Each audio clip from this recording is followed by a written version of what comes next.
So you're tall and you got into calisthenics. You probably think you have disadvantages, but if that's you, this is the video for you. Hello everyone, my name is Buzo. I'm a 196 centimeter tall athlete. I've been a calisthenics athlete for 3 years. I'm not a pro or anything like that, but in these 3 years I went from this to this, and I went from having zero pull-up to having the skills I always dreamed of. And in this video we will talk about these main points, which are the real disadvantages tall athletes face and how to fix them, the advantages no one talks about, how I will start again from zero, how I train for skills today and how you can too if you are at my level, the mindset you gotta have in this sport, to me, and finally diet and supplements. So the first disadvantage to talk about is leverage. Of course, if you have longer arms, you're gonna have to generate more torque in order to do the same movement another short athlete does. For example, in this front lever, you can see, because I have longer legs, I have much more to hold over the bar than this guy does. And how you want to fix them is by working on the correct retraction and scapular strength, because like we want to have the same distance covered in this side and in this side, So in order for me to have balance, I would have to push myself more in this direction than another guy does. And you fix this by working on scapular strength, like scapular pull-up, front lever raises in the front lever. In the planche as well, you will want this angle to be as little as possible, because that means you can go for more in this direction, and it means you're gonna have your center of mass in place, and it will make your planche easier.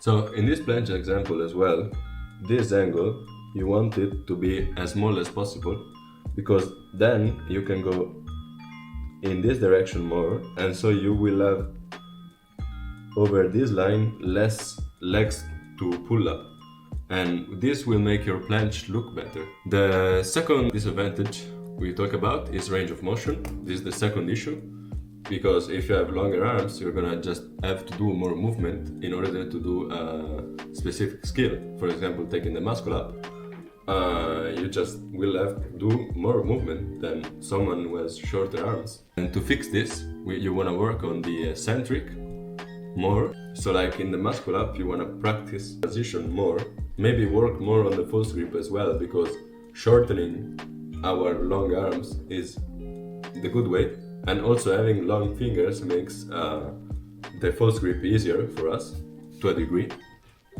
So that's a quick fix I can give for this. Moving on to the advantages. One big advantage is your skills will just look better than someone shorter than you, because the statics and the levers look cleaner and longer. It's more impressive to people, you stand out more, you are more unique as well.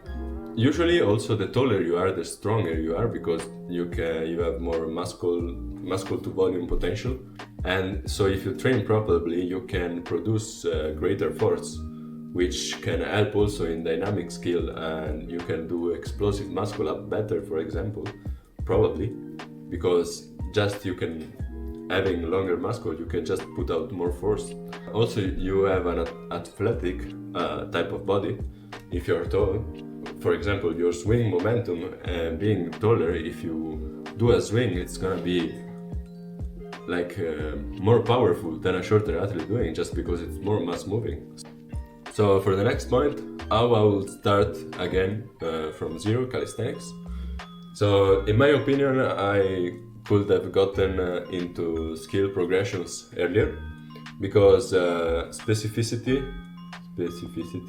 I don't know if this word is correct, like it's important in this sport.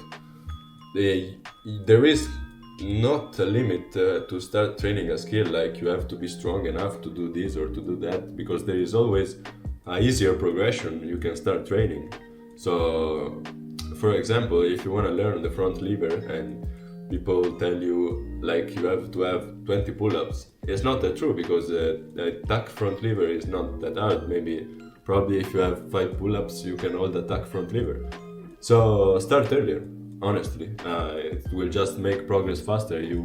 Your nervous system will get the position earlier on, and when you gain the necessary strength for doing a full front lever, it's gonna be immediate for you to do it. For the next point, I will take wrist conditioning and warm up more seriously. I have not been doing that much, but it's very important because you have longer levers, you have more wrist stress in planche and handstand as well. So you have to do that, and also flexibility. I will work on my flexibility a lot more. So how do I train for skills today?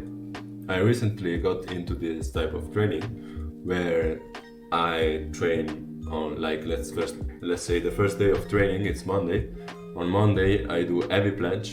The next day, so Tuesday, I do light planche, I do conditioning.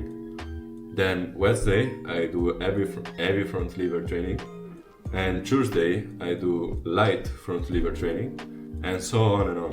Maybe I include one day of freestyle where I try freestyle stuff, but I mostly try it every day.